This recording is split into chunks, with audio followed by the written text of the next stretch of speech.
Where are you watching from tonight? Drop your city in the comments because what you're about to hear isn't just a story.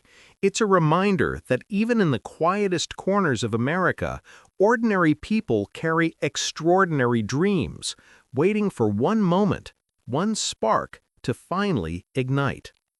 Let me take you back to the night everything shifted for him, the night he would later call the moment the silence broke. Back then, Ethan Miller, a 28-year-old night shift worker at a 24-hour supermarket in Cleveland, Ohio, didn't feel like someone destiny cared about. He felt invisible.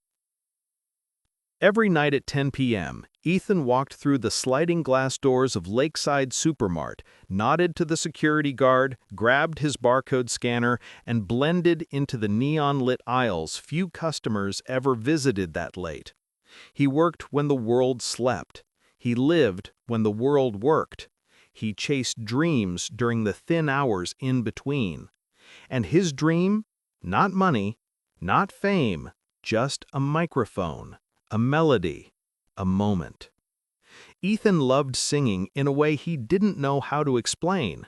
He said once, years ago, "Music feels like breathing, the only part of my life that feels like mine." But bills don't care about dreams, and rent doesn't pause because you want to write songs at 2 a.m. So, Ethan shelved cereal boxes, mopped the floors, and smiled politely at drunk customers looking for frozen pizza. His coworkers liked him, in that casual night shift way, friendly but distant. Sometimes they'd nudge him. "Dude, you still doing that singing thing? You ever gonna audition for those shows? You should post on TikTok, man. Might blow up." He'd laugh it off, even though inside he felt that small, embarrassing hope rise and fall like a heartbeat. Because the truth was, he did try. He did post. He did audition once. And every time, the world stayed quiet. What nobody at the supermarket knew was this. At 1 a.m., during his 30-minute break, Ethan would sneak into the old storage room behind aisle 16, the one nobody used anymore, filled with dusty cardboard and the faint smell of old detergent. He had dragged in a broken office chair months ago, brought a small second-hand USB microphone, downloaded free music software onto his beat-up laptop. And in that tiny, forgotten room, Ethan would sit alone and record songs. Softly, quietly. Afraid someone would hear. Afraid someone wouldn't. Sometimes his voice cracked. Sometimes he got emotional. Sometimes he stopped recording halfway through a line because the fear, that deep, familiar fear, whispered, "You're not good enough. You never will be." But every night he returned anyway, because for Ethan, singing wasn't a hobby, it was survival. He didn't know it yet, but a stranger, someone who wasn't supposed to be there at all, was about to hear him, and everything would begin to change. But before we get to that night, let me take you back a little further. Ethan wasn't supposed to end up here. 5 years ago, he'd moved to Nashville with dreams bigger than his bank account. He'd lived in a shared apartment with 2 other dreamers, working part-time jobs while playing open mic nights in dimly lit bars. He believed then. For the first time in his life, he really believed. But months turned into years, and while some friends got lucky, got discovered, got deals, Ethan got tired. Demo submissions were ignored. Auditions went nowhere. His savings disappeared. And after a particularly harsh winter night, when he walked home from a gig that paid him in a free beer, he whispered into the cold, "I don't think I can do this anymore." A week later, after too many nights staring at his empty bank account, he packed up his guitar, left Nashville, and returned to Cleveland, the city he'd tried so hard to escape. Coming home felt like failure. Like closing a door he'd never be brave enough to open again. He took the night shift job because it paid a little more, because nobody saw him cry during the day if he worked at night, because dreams hurt less in the dark. But here's the thing about dreams. Even when you think you've buried them, they find a way to breathe again. It was 1:13 a.m. on a Tuesday. The kind of night that feels cold, even inside a heated room. The kind of night where everything is still, except the humming of fluorescent lights and the distant rumble of a delivery truck. Ethan slipped into the storage room with his laptop and mic. He wasn't planning to record anything. He was too tired, but something inside him felt heavy, restless. He opened a folder of old demos and clicked on one. The Last Good Dream.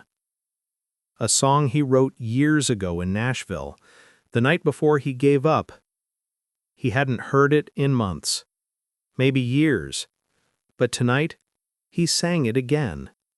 Soft at first, then with more emotion, until his voice filled the tiny storage room, shaking slightly on the high notes. His eyes closed, his heart cracked open. The lyrics spilled out, raw and unfiltered. I'm wide awake but barely living, lost in all the things I'm missing. But maybe hope is just a whisper in the dark? He didn't know someone was listening. Not yet. Not until he finished the last line and heard applause. Actual applause. Ethan jumped, nearly knocking over the microphone. Standing at the doorway was a man he had never seen before. A short, scruffy guy wearing a denim jacket, holding a cup of gas station coffee. "Don't stop," the stranger said softly. "That was beautiful." Ethan froze. His heart pounded so hard he thought the stranger could hear it.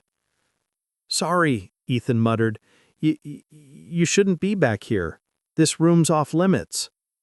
The man smiled. "Yeah, I figured, but I heard you singing from the loading dock. Thought someone left the radio on. Guess I was wrong." Ethan didn't know what to say. Strangers didn't compliment him. People didn't just stumble into his secret world. The man stepped closer. "I'm Leo Grant. I play at the Blue Harbor downtown. Small place, open mic nights, local musicians, that sort of thing." Ethan blinked. He knew the Blue Harbor. Everyone in the Cleveland small music scene knew it.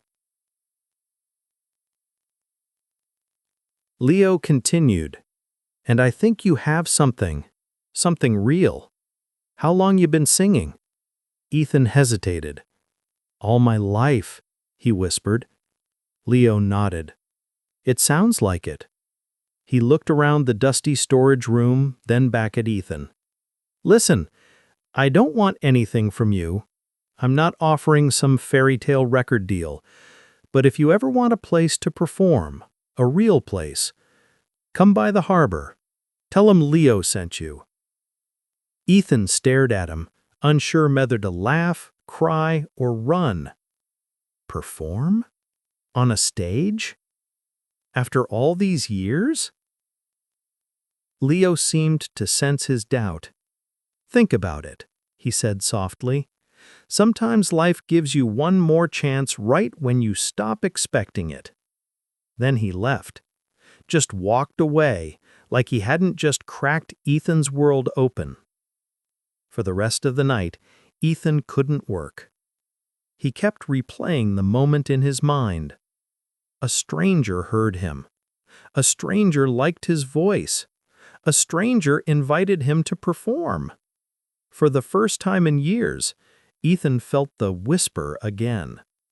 That small, dangerous whisper of hope. Before I carry on, tell me where you're watching from tonight. Small towns, big cities, basements, bedrooms. Because this part is for everyone who's ever been laughed at mid-try, who felt the air go cold when someone said, "Not yet." When Ethan walked out of the storage room that morning, the fluorescent lights of Lakeside Supermart felt different, as if they'd been turned into stage lights just for him. He couldn't shake Leo's words. His head hummed with what-ifs.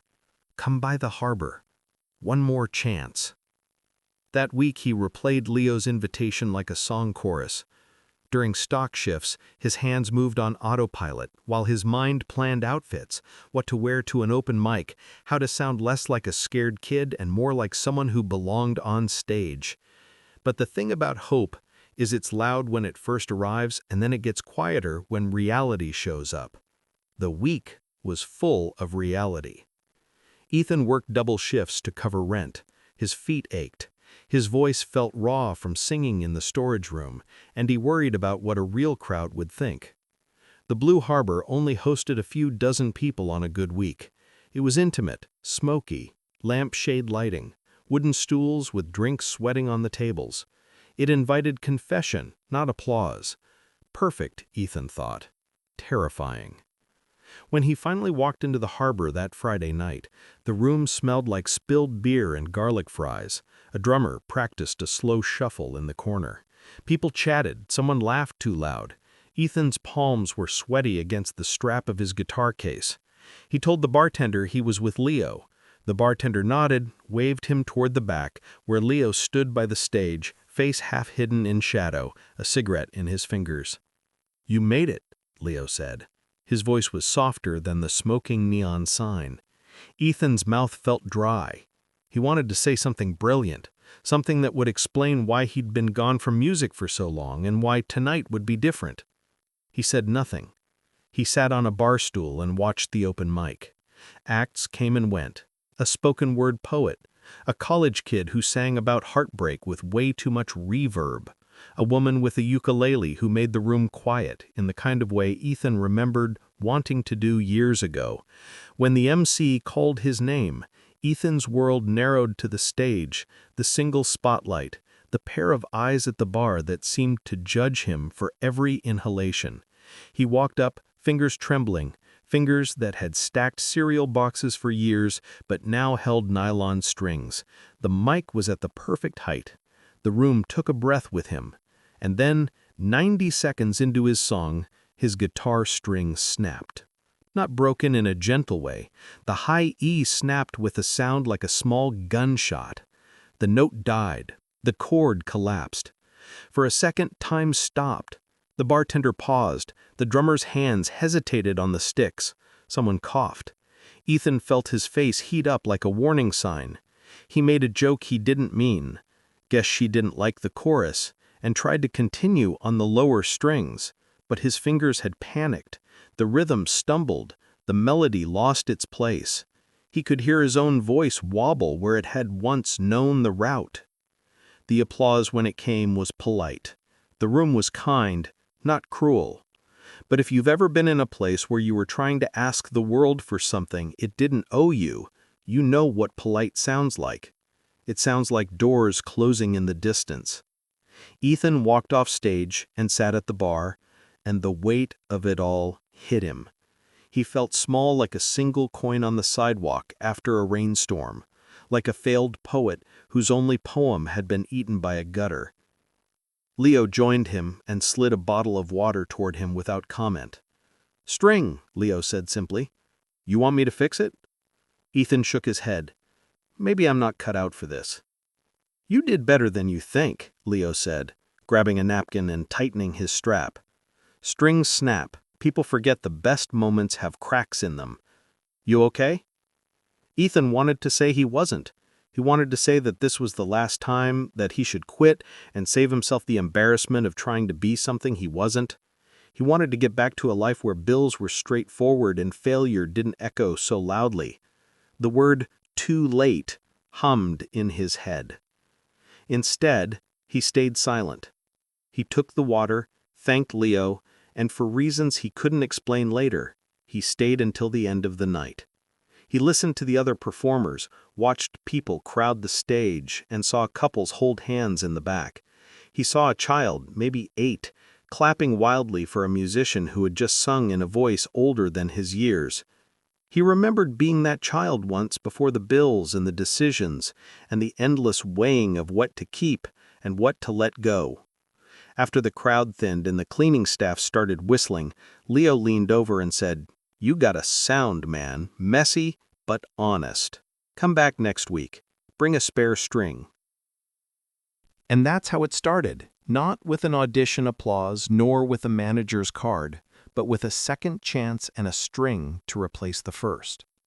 For the next few months, Ethan's life took on a double cadence.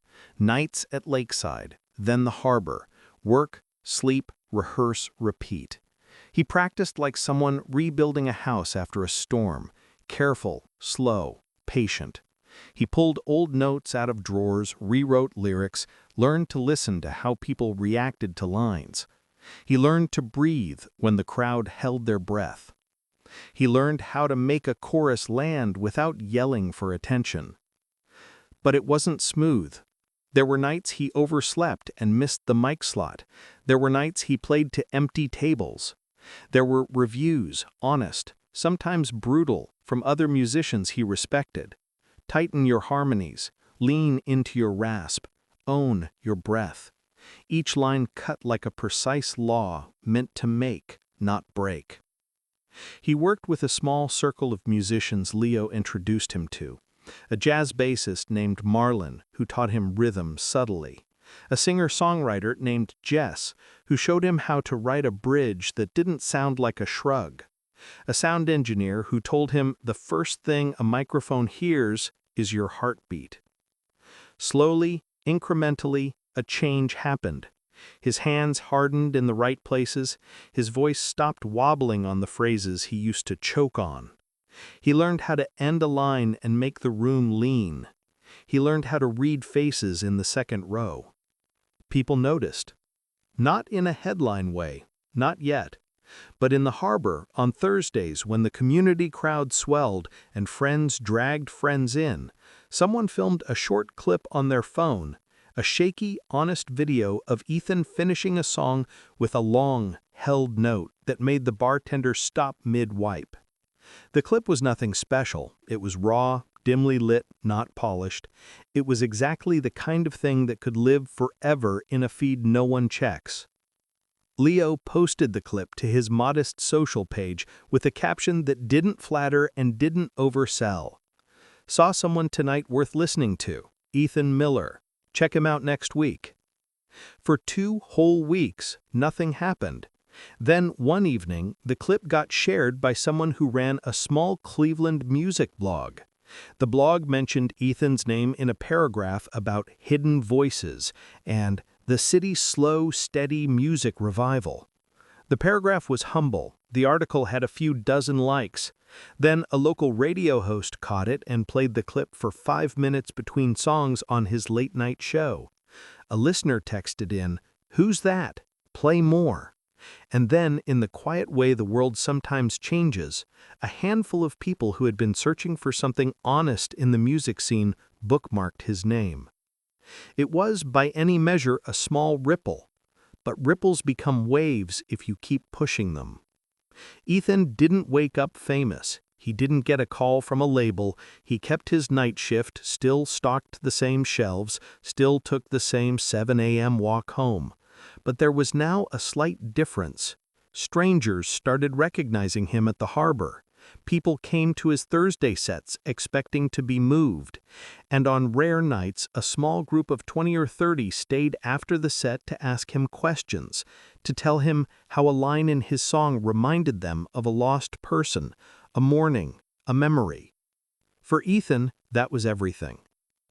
Progress had arrived not with a headline, but with an invitation back to the stage and a clip that wouldn't go away. And so the months passed, slow, patient, ordinary, the kind of time that doesn't feel like a miracle in the moment, but later reads like one. Before we get into this part, tell me something in the comments. Have you ever had a moment where everything seemed to be going right, and then suddenly, without warning, life pulled the rug out from under you?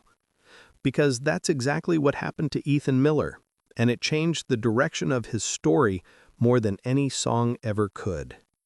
By spring, Thursday nights at the Blue Harbor had quietly turned into Ethan Miller nights. Not officially, not promoted, but the regulars knew. The college kids who wanted honesty in their music knew. The tired office workers who came in for a drink and stayed for the lyrics knew. Ethan wasn't a star, not even close, But he was no longer invisible.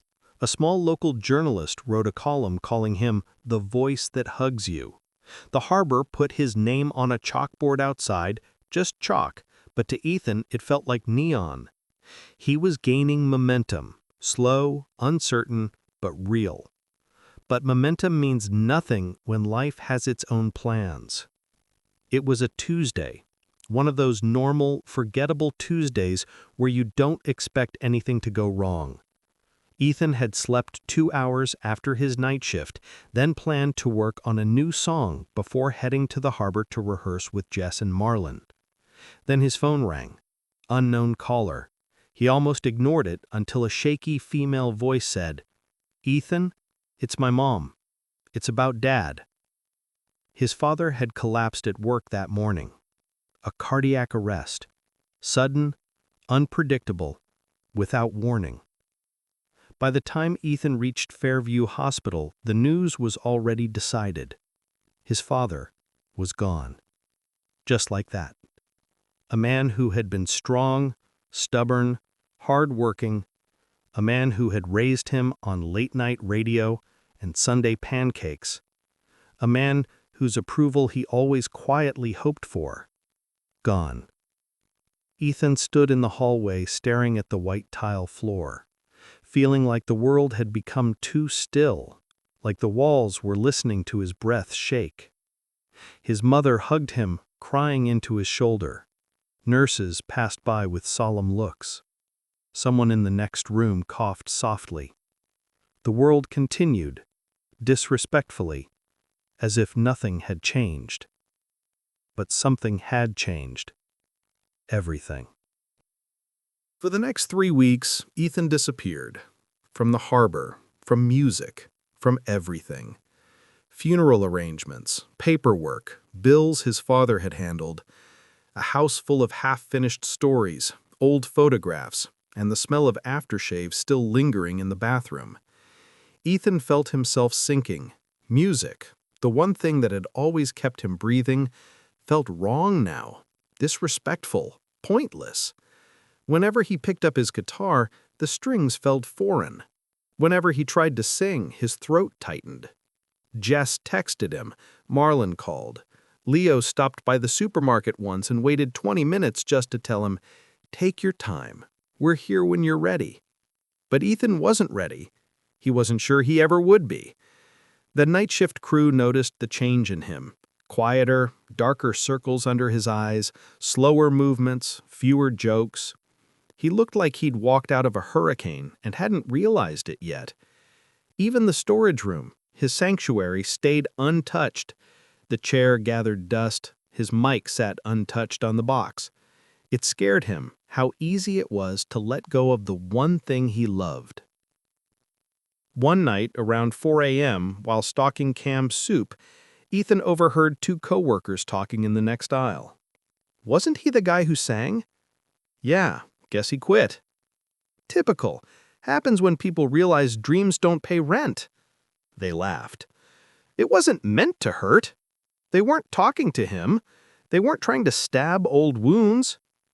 But the words hit him like a blow. Dreams don't pay rent. He'd heard that line his whole life. Teachers, relatives, even his father once in a moment of frustration. And maybe they were right. Maybe dreams didn't pay rent. Maybe the harbor nights were just a temporary fantasy. Maybe the world didn't need his voice. Maybe... He stopped stalking, leaned against the metal shelf, and suddenly he couldn't breathe. He didn't cry loudly. It wasn't dramatic. It was worse than that. A quiet, desperate gasp. Alone in aisle 8, surrounded by soup cans. A silent breakdown. His lowest moment. The kind of moment where quitting doesn't feel like failure anymore. It feels like relief. 2 days later, during his break, Ethan went into the storage room again, not to sing, but to sit and think. He turned on the small lamp. Dust floated in the warm light. Everything felt frozen in time. That's when he heard a knock. Not a coworker, not a manager. Leo. standing at the doorway, holding a styrofoam cup of coffee and that familiar denim jacket. "I figured you'd be here," Leo said softly. Ethan wiped his eyes quickly. "Hey, sorry I haven't been around. You don't owe me an apology.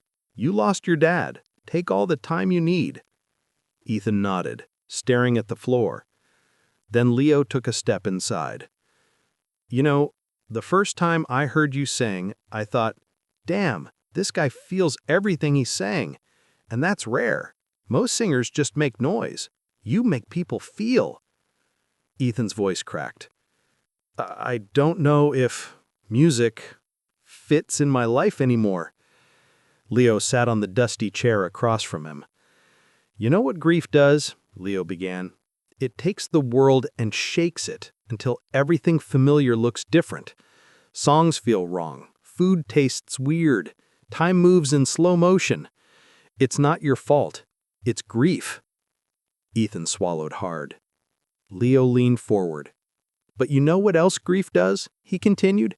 "It sharpens you. It makes you honest. And if you ever choose to sing again, the world will hear you in a way it never could before." Ethan didn't respond. He couldn't.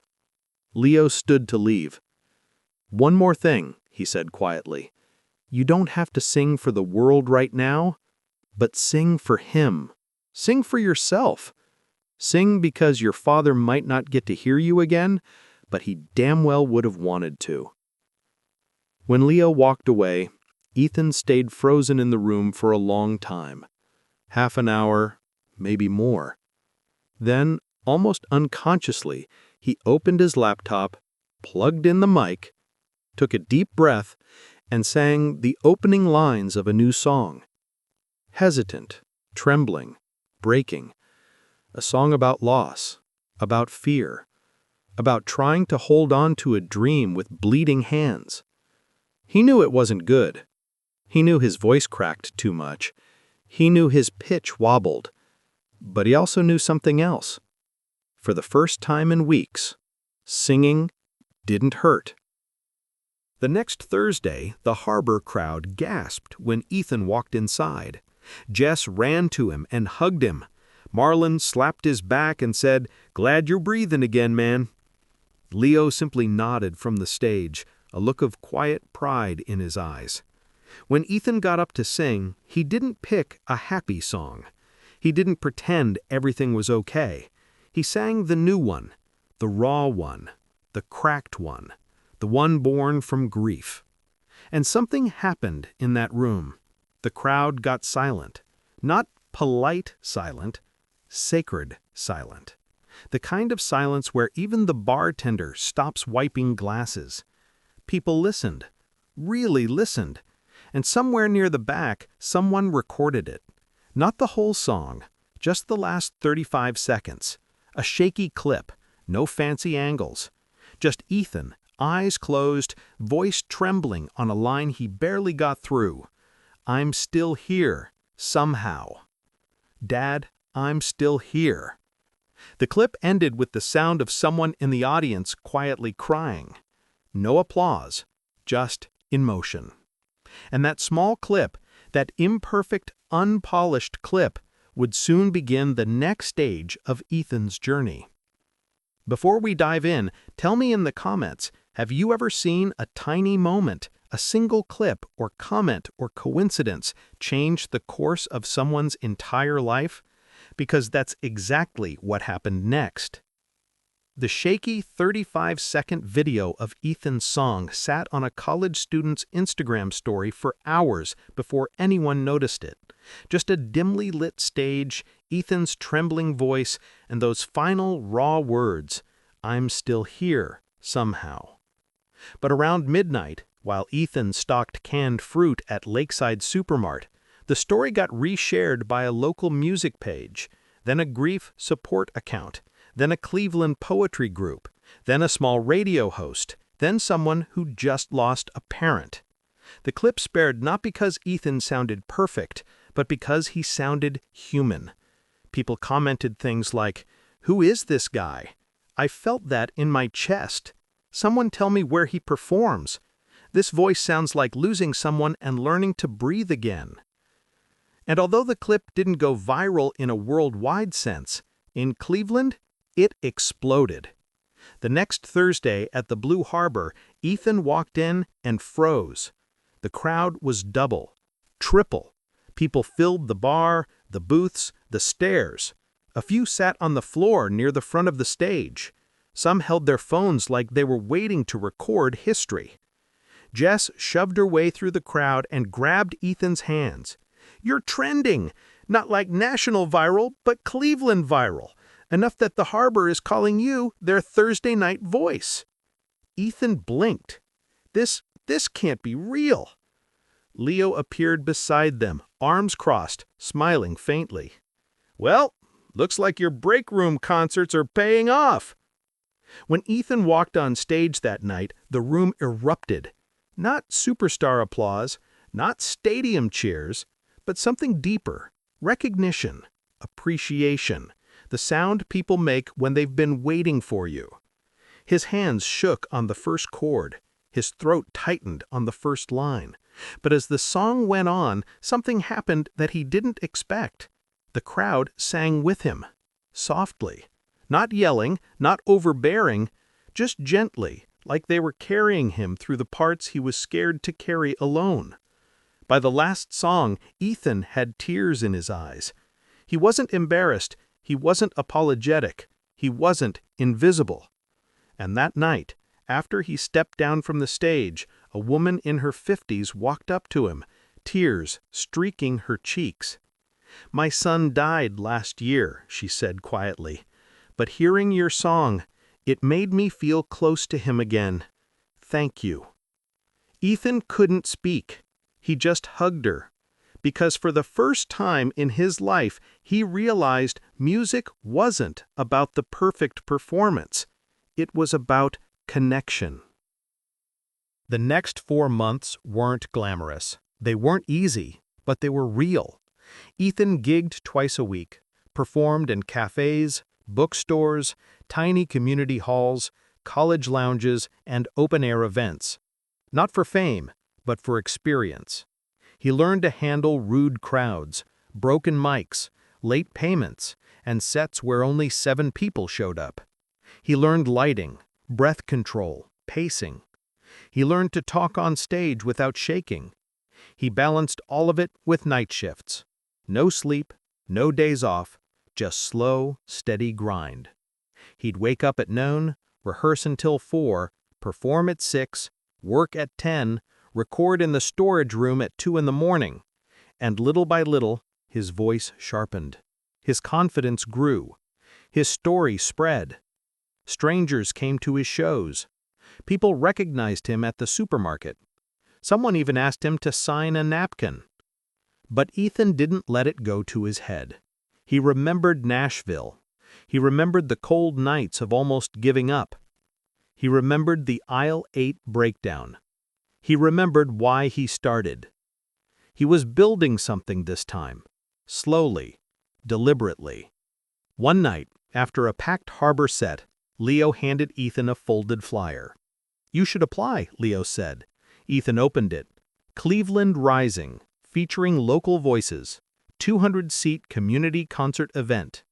A real venue, a real audience, a chance to sing on a stage with lights that didn't flicker and a sound system that didn't buzz. "They only pick 5 performers," Jess added, "but if anyone deserves it, it's you." Ethan laughed nervously. "Me? I'm just the guy who sings in a storage room." "No," Leo said firmly. "You're a guy who didn't quit." So Ethan applied.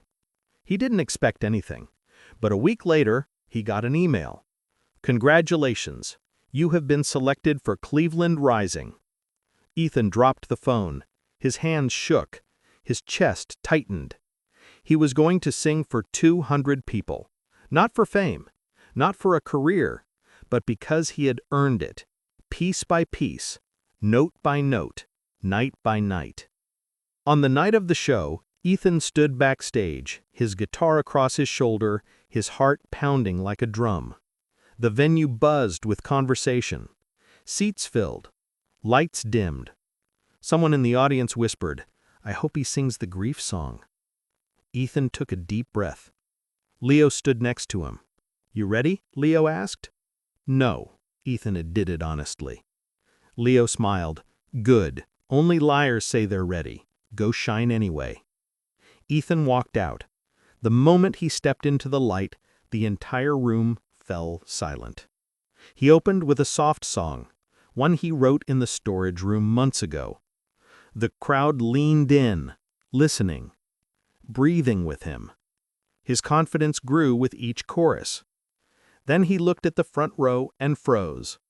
His mother was there. She hadn't told him she was coming. She sat quietly, hands folded, tears already gathering. Ethan swallowed hard. Then he said into the mic, "This song is for my dad, and for anyone who's ever tried to hold on to something when it felt like everything was falling apart." The crowd quieted even more.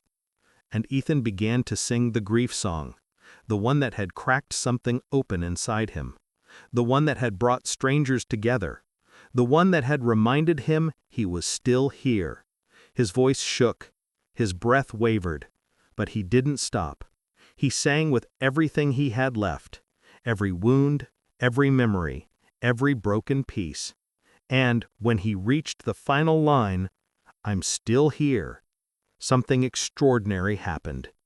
The entire room stood up, not in a burst, not in a rush, but slowly, like they were rising for something sacred.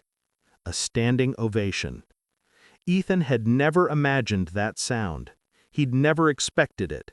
He didn't even know how to take it in. He stood there trying not to break down as applause washed over him like a wave he'd been drowning under for years. His mother stood with them, hands clasped at her lips, tears streaming openly. And in that moment, Ethan understood something that would stay with him forever. He didn't need to be famous. He didn't need a record label. He didn't need millions of streams. He had already won. Because for the first time in his life, people heard him. Not just his voice. Him. The boy who left Nashville heartbroken. The man who stocked soup cans at 4 a.m. The dreamer who almost quit. The son who kept going. They heard him. They saw him. And they believed in him. After the show, people lined up to meet him, to tell him how his music helped them grieve, heal, breathe, hope. One guy said, "Man, I work nights too. I didn't think dreams were for people like us." Another whispered, "My father died last year. Thank you for saying what I couldn't." And Ethan realized his story wasn't about fame, or followers, or money. It was about progress, about honesty, about quietly choosing hope even when it felt impossible. He didn't become a superstar. He didn't need to. He became something better. Proof that small moments matter, that slow progress is still progress, that dreams don't have to be loud to be real, and that the world doesn't need you to be perfect, just true. Before we end this story, answer one thing in the comments. What's your storage room? What's the one thing you love even when no one is watching? Because maybe, like Ethan, you're one step away from someone finally hearing you. Sometimes success doesn't look like fame.